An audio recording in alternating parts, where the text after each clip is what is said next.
J'ai choisi le cyclone Mitch parce qu'il semble que les cyclones soient de plus en plus fréquents ces dernières années et de plus en plus graves. Cela semblerait être la conséquence du dérèglement climatique.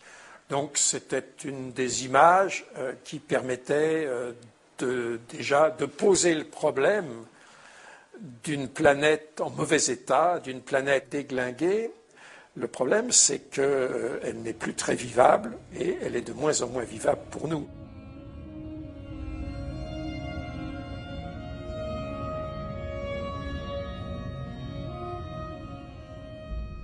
La croissance, c'est un concept bizarre parce que c'est quelque chose qui pour nous est familier et nous vivons dans une société de croissance, nous vivons dans une idéologie de croissance.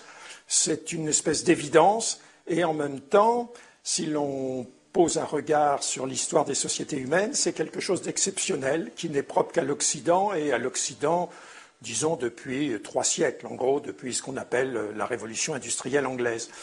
C'est un concept très bizarre, d'ailleurs impossible à traduire dans la plupart des langues non européennes, et parce que la plupart des sociétés humaines n'imaginaient pas qu'elles devaient se mettre sur une trajectoire où demain serait mieux qu'aujourd'hui et où plus, ça serait toujours mieux. Donc elles pensaient qu'elles devaient réaliser le bien commun ou un certain niveau de satisfaction, et puis on s'arrêterait là. La croissance, ça peut avoir un sens. On pense que c'est une image que les économistes ont reprise de la biologie, en particulier de la biologie évolutionniste. On pense que les organismes vivants, une graine qu'on met en terre, germe et croît, que les plantes croissent. Mais les plantes croissent et meurent. Nous, la société moderne pense que la croissance économique est quelque chose d'illimité. C'est ce côté illimité qui pose problème, parce qu'évidemment, on peut penser qu'il est raisonnable, par exemple, lorsque l'on a un déficit alimentaire ou un déficit de n'importe quoi, de quantité d'eau, etc., de s'efforcer de résoudre ce déficit, donc de faire croître la production d'aliments ou de faire croître la quantité disponible d'eau ou éventuellement de faire croître la santé, etc., jusqu'à un certain point. Mais nous avons fait de la croissance une sorte de mot fétiche, c'est un peu tout et n'importe quoi, y compris la croissance des pollutions, la croissance des maladies, la croissance de l'intoxication, etc. Et pour cette raison, c'est un concept pervers, parce qu'effectivement, il est inconcevable, dans un monde fini, qu'il puisse y avoir une croissance infinie.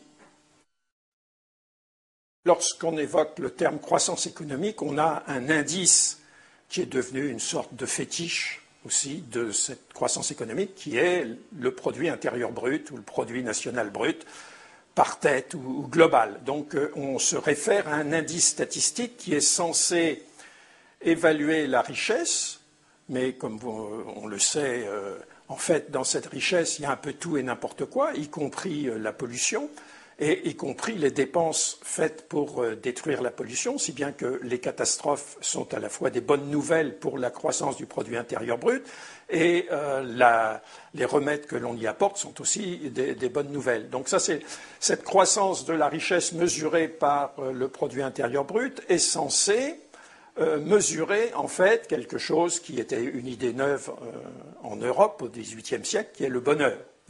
Donc le bonheur se mesurerait par la croissance du produit intérieur brut, ce qui signifie pour les citoyens en fait la croissance de la consommation. Consommer toujours plus. Et là encore, on voit bien l'absurdité du concept du fait de son caractère illimité, puisque consommer toujours plus n'a pas de sens au-delà d'un certain seuil. La décroissance, il faut être clair, c'est un slogan, ce n'est pas un concept, et donc ce n'est pas quelque chose de symétrique de la croissance. La croissance, on a fait des théories de la croissance, il n'y a pas de théorie de la décroissance. La décroissance, c'est un slogan qui est fait pour casser en quelque sorte la langue de bois dominante de l'idéologie de la croissance. Si l'on voulait être rigoureux, il faudrait parler d'accroissance, comme on parle d'athéisme, Et d'ailleurs, c'est très précisément d'une religion qu'il s'agit. La croissance est une véritable croyance, et donne lieu à un véritable culte avec ses rituels consuméristes.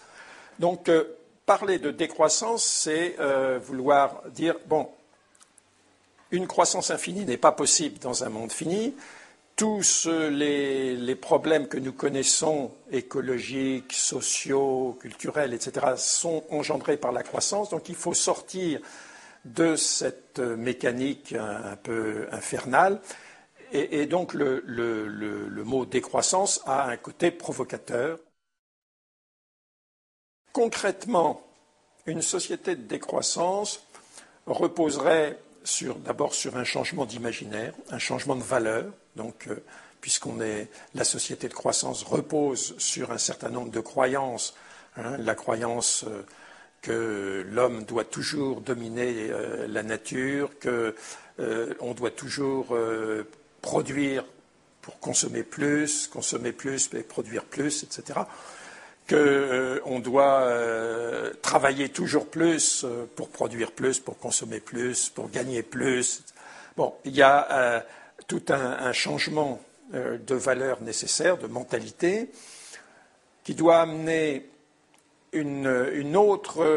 d'autres objectifs, donc une réévaluation des aspects non quantitatifs, non marchands de la vie humaine, qui a découvrir d'autres formes de richesse que la richesse économique, que la richesse marchande, en particulier la richesse relationnelle, découvrir que les rapports plus riches au sein de la famille, avec ses amis, avec les autres, de vivre mieux en société, c'est beaucoup plus important que de consommer plus de gadgets.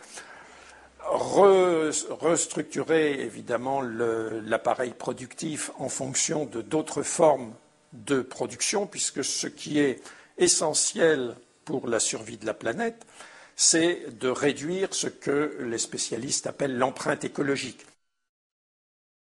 Maintenant, l'empreinte écologique, c'est quelque chose qui a été relativement vulgarisé à travers le discours de notre président à Johannesburg, c'est-à-dire c'est la quantité d'espace bioproductif que notre mode de vie consomme. Autrement dit, pour nous nourrir, pour nous vêtir, pour utiliser des voitures, pour toute notre vie, nous avons besoin d'un certain nombre. Alors on le comprend facilement pour la nourriture, qu'il faut de la terre, mais une voiture a besoin aussi, à travers les minéraux, d'une certaine quantité de terre.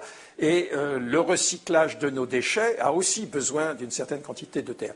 La planète est finie, l'espace donc bioproductif, c'est-à-dire l'espace qui nous permet de vivre à travers ce qu'il nous permet de produire, est limité sur cette planète.